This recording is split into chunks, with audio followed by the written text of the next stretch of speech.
imaginei. Você é exatamente desse tipo aí de mulher. Por quê? Você é desse tipo que não pode ver uma criancinha que já fica cuticute sonhando em ser mãe, né? Não, esse sonho eu já não posso ter mais, André. Eu não posso engravidar. Eu tenho endometriose. A novela expõe um problema que até hoje ficava restrito à intimidade de milhares de mulheres. Jogou luz naquela que é a principal causa da infertilidade feminina, a endometriose. Estima-se que 6 milhões de brasileiras sofrem com essa doença. Ovário policístico e mioma no útero também reduzem as chances de gravidez. No Espaço Aberto Saúde de hoje, você vai conhecer as dificuldades de diagnóstico, os tratamentos e os avanços mais recentes nesta área da medicina. Vai ver também histórias de mulheres que conseguiram superar as barreiras naturais da infertilidade. Veja agora.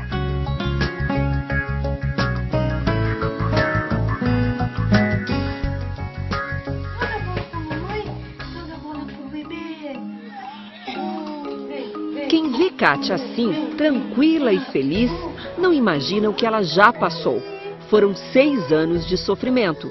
Cólicas que, de tão fortes, ela não esquece. Essas dores, elas eram localizadas na região do lado esquerdo, próximo assim à alça do intestino, e era bem localizada. Era uma dor que eu tinha muito forte do lado esquerdo, sempre do lado esquerdo. Eu tinha cólicas também, só que menor do que a dor que eu sentia do lado esquerdo. 15 dias antes da menstruação, eu percebia que começavam as dores, elas iam aumentando gradativamente. Nos 15 dias começava, eu sentia, era um incômodo.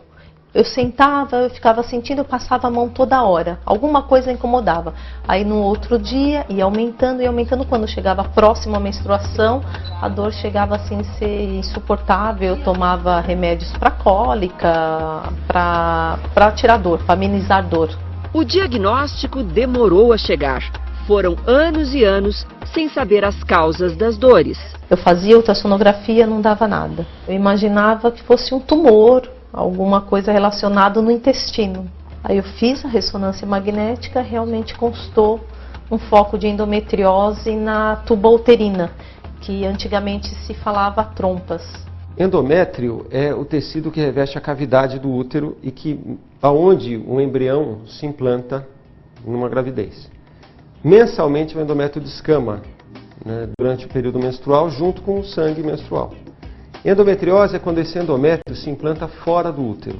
Tem os ligamentos do útero, tem a superfície do útero, do ovário, das tubas, que são os lugares mais frequentes. Mas também podem até comprometer bexiga, intestino, mas o mais frequente são os ligamentos do útero, o peritônio, né, que é todo o tecido que recobre a cavidade abdominal e pélvica, os ovários e as tubas. Né?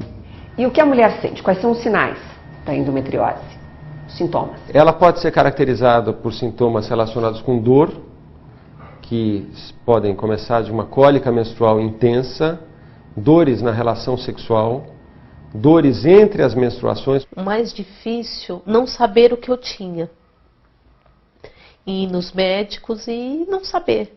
Cada um falava uma coisa e você fica naquela expectativa, faz exame. E assim, nenhum profissional consegue te ajudar, consegue realmente ir a fundo no caso e ver o que eu tinha. Então essa eu acho que foi o pior. Por que se demora tanto para fechar o diagnóstico dessa doença? O senhor falou que o tempo médio são 7 anos. Por vários fatores. Um deles é porque a mulher pode demorar para procurar o médico por causa disso, o médico pode demorar para pensar na doença. E também tem o fato de que o diagnóstico definitivo da endometriose hoje, ele é feito por laparoscopia, que é um procedimento cirúrgico. Ele é pouco invasivo, porque é um procedimento feito por pequenas incisões, pequenos cortes na cavidade abdominal, sob anestesia, mas é um procedimento cirúrgico. Indicarmos laparoscopia para essa parcela da população, entendendo que é um procedimento caro, requer anestesia, requer hospitais capacitados para isso, quer dizer, isso gera, obviamente, dificuldades e por isso que hoje tem se desenvolvido formas de se fazer o diagnóstico não invasivo da doença. A forma de se fazer o diagnóstico não invasivo da doença a que o Dr. Maurício se refere está aqui. Recentemente, os médicos descobriram que é possível identificar a endometriose por meio de um exame de ultrassonografia. Nós utilizamos basicamente ultrassom pélvico e transvaginal, só que desenvolvemos uma forma de diagnosticar as lesões, examinando regiões anteriormente não vistas pelo ultrassom de rotina, a região atrás do colo do útero, o intestino grosso, o intestino delgado, o apêndice. Então, dessa forma, nós conseguimos dizer para o cirurgião ou para o médico que está tratando da paciente quais são os locais em que ela tem, qual a profundidade das lesões, sem que ele precise fazer uma cirurgia. O que nós estamos vendo agora na tela, doutor? Agora estamos vendo o útero na região central e o ovário fica mais lateral. Esse é o colo do útero. Atrás do colo do útero existem uns ligamentos, que chamam-se ligamentos uterosacros. E essa região é uma das regiões mais comuns para a endometriose. Normalmente é um nódulo mal circunscrito, mal delimitado, irregular. E em muitas pacientes ele infiltra as estruturas que estão ao lado. Às vezes o fundo da vagina. Então aqui, essa paciente, por exemplo, apresenta uma endometriose que a gente chama de retrocervical ou no ligamento uterosacro. Vamos traduzir, por favor. Então são nódulos sólidos, são como se fosse uma cicatriz que começa a se formar atrás do colo do útero. No passado, essa paciente teria que se submeter a uma videolaparoscopia. Eu acho que você uma tem... cirurgia pouco invasiva, mas uma cirurgia. Sem dúvida. E aí eles iam olhar e ver se ela tinha focos visíveis de onde eles estavam. No caso dessa paciente, se fosse um médico experiente com endometriose, ele conseguiria retirar o nódulo. Porque durante a videolaparoscopia. Mas era muito comum o cirurgião nem entrar para a retirada do nódulo. Ele não enxergava, não vasculhava. Não, existia um hábito de se fazer como um método diagnóstico. Fosse um exame. Vamos fazer um procedimento simples, rápido. Normalmente é um procedimento de 20 minutos na anestesiada. Vamos ver se você tem endometriose. Aí depois se conversava com a paciente de novo e se discutia. Olha, você tem endometriose naquele lugar, acho que vale a pena operar. Ou indicava a cirurgia, por exemplo. A paciente ia para um segundo procedimento, aí era operada, retirado os focos. Pela mesma forma, videolaparoscopia de novo. E em muitos grupos existia o grupo, não grupos experientes, existia o hábito de se fazer o second look. Você fazia uma segunda cirurgia depois de 6 meses. Porque videolaparoscopia pela terceira vez. Pela terceira vez. Por quê? Porque você achava que tinha uma chance grande de crescer em focos logo depois da primeira cirurgia. Então entrava de novo, via se tinha algum outro foco que ele não tivesse visto ou que fosse um foco novo e retirava-se de novo. E por que ele encontrava de novo, às vezes, outros focos? De endometriose. De endometriose. Não é porque crescia naquele período. É porque ele não tirava. Porque ele não conseguiu tirar tudo. É muito comum as pessoas falarem, mas cirurgia não tem, endometriose não tem cura, você sempre volta, sempre volta. Na verdade, porque antigamente você não conseguia tirar todos os focos porque você não sabia previamente onde eles estavam antes da cirurgia. Então isso antes da laparoscopia. Antes da laparoscopia você não sabia. Um avanço importante, mas ainda para poucos. O exame só é feito em São Paulo. Na rede privada, custa de R$ 600 a R$ 850. De graça, pelo SUS, só é realizado no Hospital das Clínicas da capital paulista.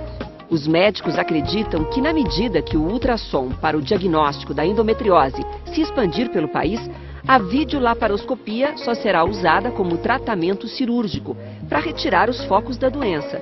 Ao mesmo tempo, a cirurgia vai atacar outro problema, a infertilidade, que atinge metade das mulheres com endometriose. Em que situações a endometriose leva à infertilidade? Aí tem também algumas teorias. A principal é porque provoca, às vezes, obstrução, deformidade dos órgãos pélvicos, das tubas, né? Então, das trompas, esses são o mecanismo principal de levar à infertilidade. Pelas aderências, pela alteração anatômica, você acaba tendo uma obstrução ou deformidade da função das trompas, né? E o outro que, como provoca um processo inflamatório na pelve, né, esse processo inflamatório pode ser um fator de infertilidade, de dificuldade para engravidar, né? Porque como tem essas células endometriais, esses focos, toda vez que tem a menstruação, você tem um sangramento, né?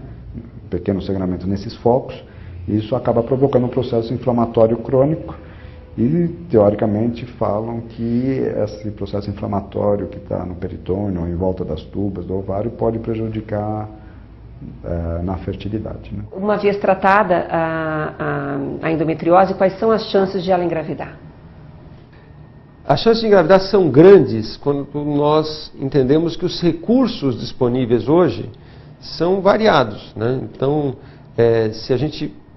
se nós utilizarmos apropriadamente os recursos de reprodução assistida, enfim, que forem necessários para cada caso, as chances são grandes. As chances podem ser maiores de 50% para determinadas pacientes portadoras desse tipo de problema. Kátia faz parte desta estatística. Ela passou pela cirurgia, se livrou da endometriose, mas não conseguiu engravidar. Lucas foi concebido a partir de uma técnica de reprodução assistida. Faria tudo novamente. Assim, não foi transtorno algum.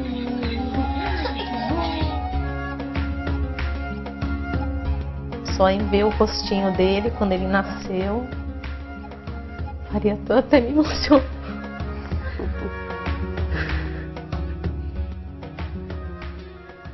No próximo bloco, outras doenças que provocam infertilidade, mioma no útero e síndrome do ovário policístico. Você já ouviu falar nisso? Milhões de brasileiras têm esses problemas. Como eles se manifestam? Quais as formas de tratamento para vencer as dificuldades de engravidar? Você vê daqui a pouco.